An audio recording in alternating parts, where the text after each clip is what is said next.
আসসালামু আলাইকুম। জানেন, ইসলামে এমন কিছু ইমোশনাল আর সুন্দর দিক আছে যা শুনলে মনটা অদ্ভুত এক শান্তিতে ভরে যায়। চলুন আজ আপনাদের সেই পরম শান্তির কয়েকটা সত্যি কথা বলি। প্রথমত, আমাদের সমাজে অনেক জায়গাতেই যেখানে আজও কন্যা সন্তানকে একটা বোঝা বলে মনে করা হয়। ইসলাম মেয়েদের কি মর্যাদা দিয়েছে! ইসলামে যখন একটা মেয়ে জন্ম নেয়, সেই ঘরে সরাসরি আল্লাহর রহমত নেমে আসে। একটা মেয়ে কখনো বোঝা হতে পারে না, সে হলো একটা পরিবারের সব থেকে বড় সৌভাগ্য।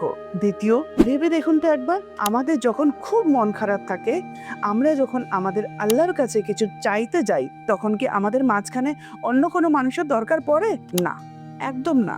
নিজের আল্লাহর সাথে কথা বলার জন্য, তার কাছে দুহাত তুলে দোয়া চাওয়ার জন্য আমাদের কাউকে দরকার হয় না। আপনি যখন মন থেকে ডাকবেন আল্লাহকে, আপনার আর আপনার আল্লাহর মাঝে একটা কানেকশন তৈরি হয়ে যায়। আর তৃতীয় সব থেকে সুন্দর দিকটা কি জানেন? যখন নামাজের সময় হয়, যখন মসজিদে এক কাতারে এক লাইনে পাশাপাশি দাঁড়িয়ে পড়ে সব মানুষ, তখন কে কোটিপতি আর কে দিনমজুরি, আর কে ফর্সা কে কালো, কার জাত কি, এসব কেউ দেখে না। কারণ ইসলামে কোনো ভেদভাব বা জাতপাতের কোনো জায়গাই নেই। সেই পবিত্র জানিমাজে যখন মাথা নত করা হয়, তখন প্রতিটি মানুষ আল্লাহর চোখে একেবারে সমান হয়। একটা কথা মন দিয়ে ভাবুন তো, যে ধর্মের মানুষের মধ্যে কোনো ভেদাভেদ নেই, আল্লাহর সাথে কথা বলতে গেলে কোনো বাধা নেই, সেখানে আমরা মেয়েদেরকে কেন বোঝা মানব? আর কন্যা সন্তানকে দেওয়া হয়েছে শ্রেষ্ঠ সম্মান, তার চেয়ে সুন্দর আর কি হতে পারে বলুন তো? তাই আমার একটা অনুরোধ রইল, আমরা সবাই যেন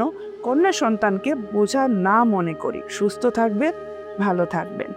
আসসালামু আলাইকুম।